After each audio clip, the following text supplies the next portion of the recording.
एक तरफ जहां वक्फ बोर्ड संशोधन विधेयक को लेकर के बिहार में राजनीति गर्म हो चुकी है, जहां सत्ता पक्ष और विपक्ष आपस में भिड़े हुए हैं और लगातार इस बात को लेकर के चर्चा चल रही है कि वक्फ बोर्ड संशोधन विधेयक के द्वारा भारतीय जनता पार्टी जो है वो वक्फ बोर्ड के अधिकारों को कम करना चाहती है, तो वहीं दूसरी तरफ बिहार राज्य सुन्नी वक्फ बोर्ड के द्वारा एक ऐसा खेल खेला गया है जिसको सुनकर के आपका दिमाग हिल जाएगा। क्योंकि बिहार राज्य सुन्नी वक्फ बोर्ड के द्वारा फतुहा के एक पूरे गांव पर अधिकार करने का दावा पेश कर दिया गया है और वहां के कई लोगों को नोटिस भेज दिया गया है कि वो जल्दी से जल्दी उस जमीन को खाली कर दें क्योंकि वो वक्फ बोर्ड की संपत्ति है। अब पूरी खबर क्या है ये पूरा माजरा, इस पर विस्तार से बात करेंगे और आपको बताएंगे, लेकिन उससे पहले आप हमारा परिचय जान लीजिए। नमस्कार, मेरा नाम वेद प्रकाश है। आप जनता जंक्शन देखना शुरू कर चुके हैं और कैमरे के पीछे है विशाल। वक्फ बोर्ड संशोधन विधेयक को लेकर के सरकार में पक्ष और विपक्ष लगातार भिड़ा हुआ है। बिहार में भी इस बात को लेकर के सियासी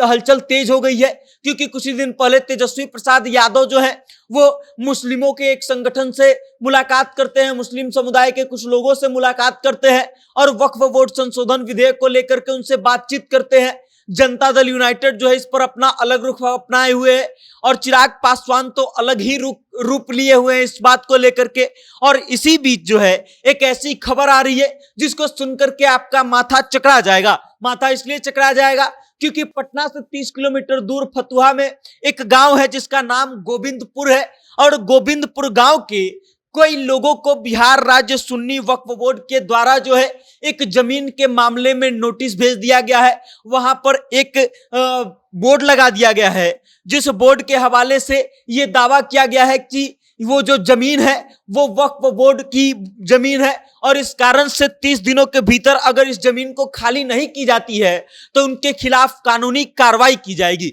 अब आप इस बात को समझिए कि वक्फ बोर्ड संशोधन विधेयक को लेकर के हर बार जो है हल्ला मचता है और इस बात का दावा किया जाता है कि वक्फ बोर्ड जो है उसके पास इतने ज्यादा अधिकार है कि वो किसी को भी परेशान कर देता है। जमीनी विवाद को लेकर के वक्फ बोर्ड जहां दावा कर देता है उस पर मान लिया जाता है कि ये वक्फ बोर्ड का अधिकार है और उसके बाद उस पर तमाम चीजें होने लगती हैं, केस होने लगते हैं, मुकदमे होने लगती हैं। और अब इसी बीच जो है फतुहा के गोविंदपुर गांव के 7 लोगों को एक नोटिस भेज दिया गया है। वो 7 लोग हैं ब्रजेश वल्लभ प्रसाद, राजकिशोर मेहता, रामलाल साव, मालती देवी, संजय प्रसाद, सुदीप कुमार और सुरेंद्र विश्वकर्मा। इन 7 लोगों को बिहार राज्य सुन्नी वक्फ बोर्ड के द्वारा एक नोटिस भेजा गया और नोटिस के बाद जो है इन लोगों को आदेश दिया गया कि 30 दिनों के भीतर जो है आप उस जमीन को खाली कर दीजिए। अब समस्या ये है कि जिस जमीन पर वक्फ बोर्ड ने नोटिस भेजा वहां पर इन लोगों का घर है और घर भी पुश्तैनी है, मतलब कई पीढ़ियों से वहां पर इन लोगों का घर है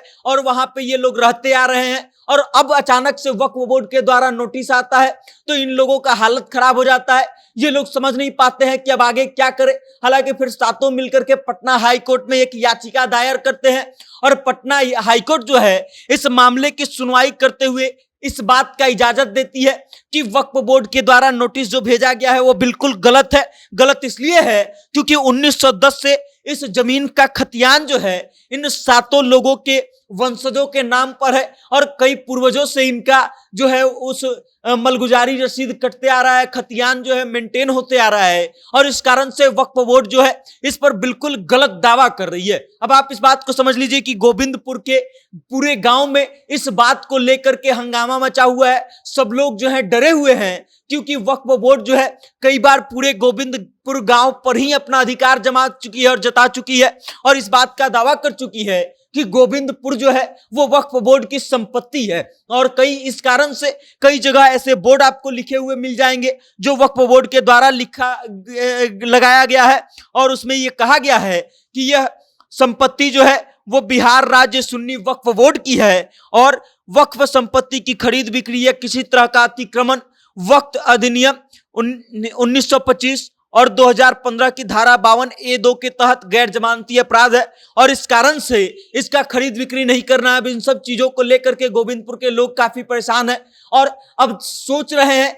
कि इसका क्या उपाय निकाला जा सकता है, क्या निदान निकाला जा सकता है। हालांकि उन 7 लोगों को फिलहाल हाईकोर्ट के द्वारा राहत तो मिल गई है, लेकिन अब आगे क्या होगा वक्फ बोर्ड जो है आगे क्या करने वाली है इसके बारे में किसी को जानकारी नहीं है और इस कारण से सभी लोगों में भय का माहौल है। बाकी इस खबर को लेकर के आप क्या सोचते हैं, वक्फ बोर्ड को लेकर के आप क्या सोचते हैं, और इस गोविंदपुर गांव जिस पर वक्फ बोर्ड जो है अपना अधिकार जता रही है इसके बारे में आप क्या सोचते हैं, अपनी राय कमेंट करके हम तक भेजिएगा और देखते रहिएगा जनता जंक्शन। बहुत बहुत धन्यवाद।